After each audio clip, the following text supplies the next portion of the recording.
ओही अष्टमी व्रत कथा। ओही अष्टमी कथा के अनुसार एक नगर में एक साहूकार रहता था जिसके 7 बेटे और 7 बहुएं थी। एक बार दिवाली से पहले घर की लिपाई पुताई के लिए 7 बहुएं और एक ननद के साथ खेत में मिट्टी लेने गई। पहुंचाने में साहूकार की बेटी की कुदाल से एक सोही के 7 बच्चों की मौत हो गई। इस पर शाहू ने क्रोधित होकर उसे श्राप दिया कि मैं तुम्हारी कोख पालूंगी। तब साहूकार की बेटी ने अपनी भाभियों से विनती की कि उनमें से कोई भी उनके बदले अपनी कोख बंधवा ले। सभी ने मना कर दिया, लेकिन सबसे छोटी भाभी कोख बंधवाने के लिए तैयार हो गई। जब साहूकार की सबसे छोटी बहू को कोई संतान न हुई तो वह 7वें दिन मर जाती। जब भी कोई संतान होती तो वह 7वें दिन मर जाती। 7 पुत्रों की इस प्रकार मृत्यु हो गई। तब साहूकार ने एक पंडित को इस घटना के बारे में बताया।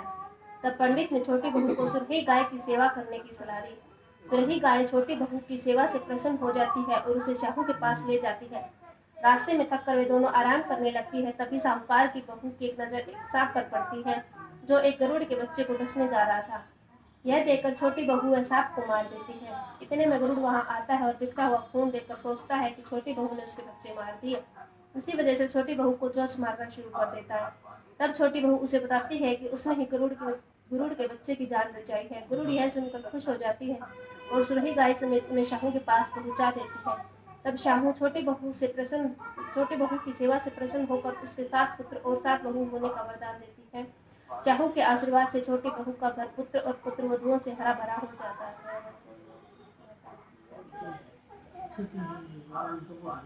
ये नहीं कहा कर दे उसमें तो थोड़ी किताब बुझा तो बताई दे कि वही तक साहूकार का 7 बेटे थे, एक बेटी थी।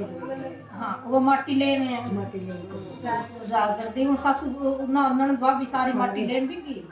तो वह भाभी तो सारी खेता में बड़गी को बेर को रहता पाथर तोड़ा और वह वो करने लगी ननद की खुद के भर लगी।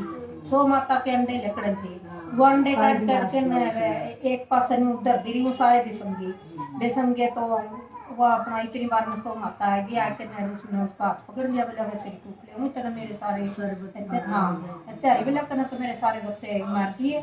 तो वह फिर बड़ी बहू ने बोली मेरी सासू मार गड़ेगी मार तो लाडू को 2 एक नंद है और मेरी कूक ले इसकी दे दे। तो वह बड़ी बहू की कूक ले ली। बड़ी बहू की कूक लेकर अपना आएगी भी वो तो सारी माटी ठह ठह करने उसके तो बाहर थे तो बाहर ठंडे सिले हो गए पालने में थे पालने में हाँ सारे तो वह तो सारी और तो उजमण करे और वह अपना उसकी सासू ले और वही जाए उसकी भी दिया हाँ दिया मरनी का नून की डली तेल की पड़ी उसने भी दिया जाके अपना फिर वह एक अगली होई आई तो वह होई बेचन आई तो वह लागी कान बोला वे तू होई कौन लेंदी बोला मेरे गला तो न्यू बन रही है बोला न्यू काम कर 100 माता है बार बना में और उस की सेवा कर बात ने 100 माता की धर्म बाण है वह दुआ की तना तो वह सुबह उठ दी और 12 दूनी उजाड़ में 12 कोस जांदी रांदी एक कुंडा तो दाना का भर ले जाती एक पानी का और गोबर बाहर भूल का उसका सारा करके न सही आ जाती। तो एक दिन उसकी लंगड़ी गाने ने सोचा भैया कौन है इतनी दूर मेरी सेवा करने कौन आवा है। तो उसकी वो अपना छुप के देखने लगी तो वह करके जान लगी उसको बोली वे बिनु बता मेरे तक दुखियारी कौन है तू इतनी दूर आवा है बोले वे बोला 3 वचन भर ले 1 वचन 2 वचन 3 वचन करूँ तो मैं पढ़ूँ बोला तेरी 100 माता धर्मबाण है और मेरी कूख ले रही है बोला मेरी कूख दुआ दे